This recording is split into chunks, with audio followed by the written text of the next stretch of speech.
Hi there. So, you would like to write math in Obsidian, as I do. And let's see how things work out of the box. So, we enter in the math environment and we try to write a sum. And we see that it's not going to be easy, in a sense that we have to write all by ourselves. This is not fun, especially if you're taking notes in a math class. Let's see, our sum, pretty good, not so. So let's spice things up and start by changing the theme. Go to the settings and go to appearance. You will see now that you can manage the themes. We will choose Tokyo Night this time.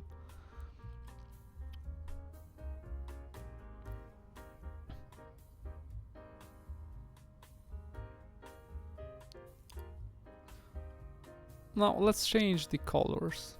I will put on the screen the RGB and you can use them.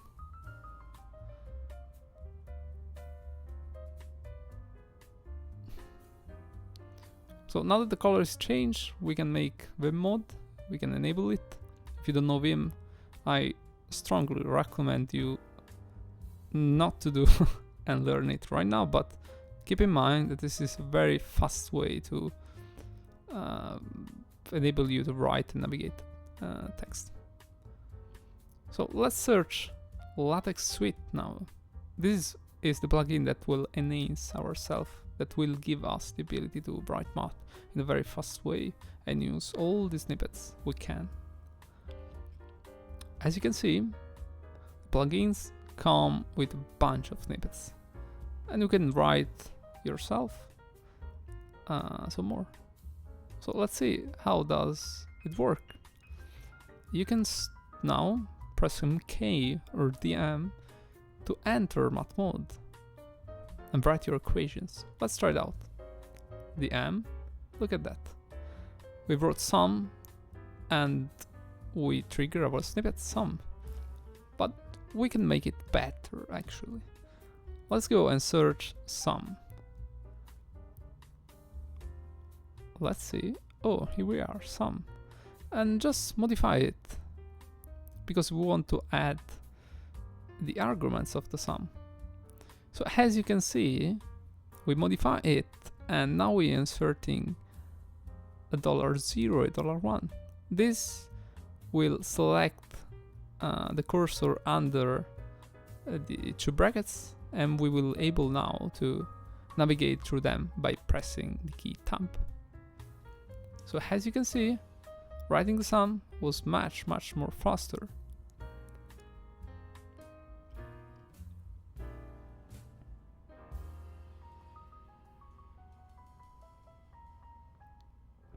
So let's look again at the snippets. Now we can try to write one by ourselves. So let's place CK to trigger, and I would like to insert backticks. Right? So now inside the backticks we insert $0 to place our cursor inside it, and $1 to be able to move through it by pressing Tab.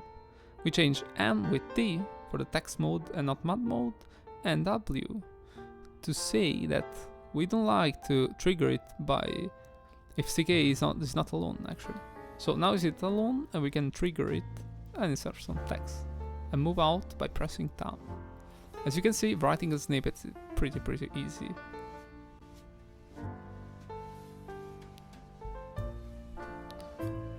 So now let's insert some templates to make our math notes more easy to create and more fast.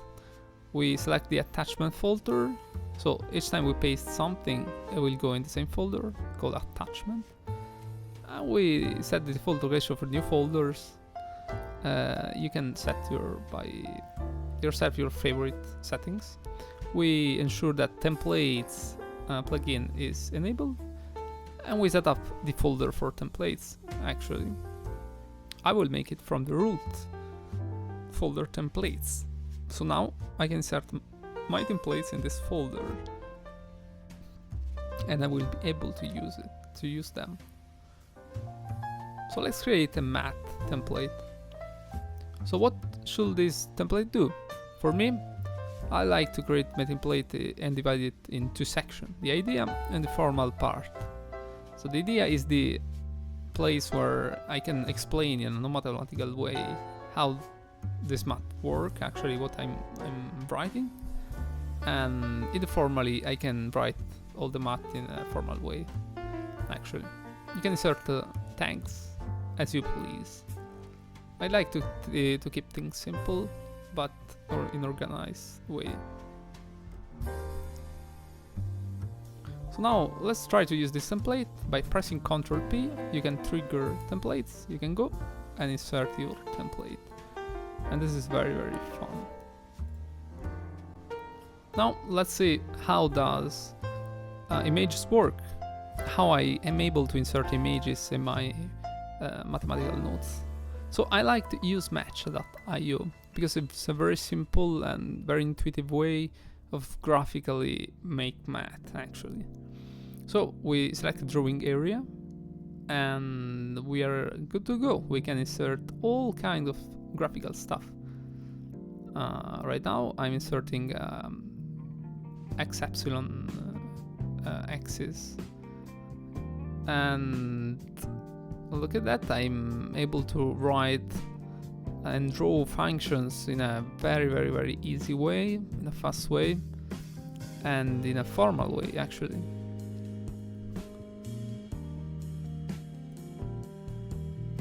You can also select grids actually and play with them.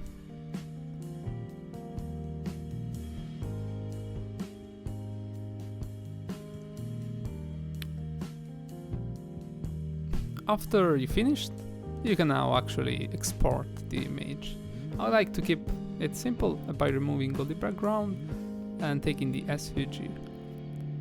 After you export, the image will be downloaded and you can now import in the Obsidian. Another interesting thing is when you write notes, you probably have a document with you, a mathematical document. And sometimes you have to write math from the document, and it's a bit tedious to write all them out. But you can use a tool. You can take a screenshot of your math and use the tool Simple Text, which uses AI to actually extract the latex from the image you paste. And it's actually pretty good at doing so. So now you can easily, in a matter of seconds, take a really big math formula and paste it into Obsidian. And if you have shortcuts to switch from thumb to thumb, to desktop to desktop, which I do, you can really be fast at so. So look at that, very easy, very clean, and you keep things divided and organized. You can obviously paste all the images you made like that. So as you can see, the image is all black and we don't like it actually because we are in dark mode. We cannot see actually nothing. So the way I solve it, actually I didn't solve it, was a guy on Obsidian, the forum. He made CSS snippets that you can add. I will put in the link below. I will put the code. You can create a CSS snippet. You can insert in the folder.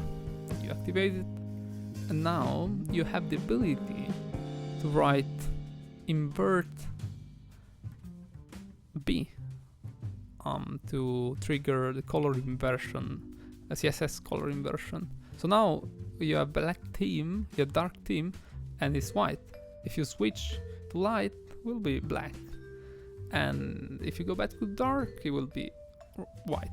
So this is pretty good. You can now have adaptive images, and that's it. So look at how I use this.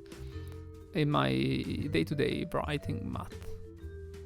So look at how clean it is. You can be formal and graphical at the same time. And you can be very, you can nail it.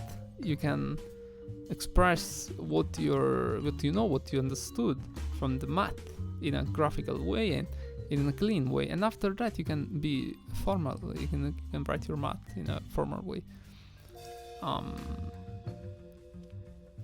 Look at how things really flows in a pleasant way.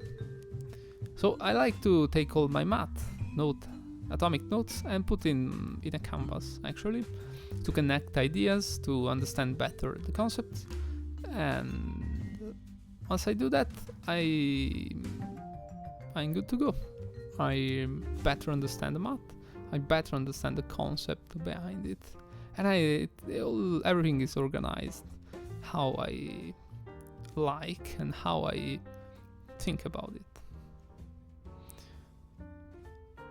So, as you can see, this is how I write math in Obsidian. Hope you enjoyed it. Have a nice day.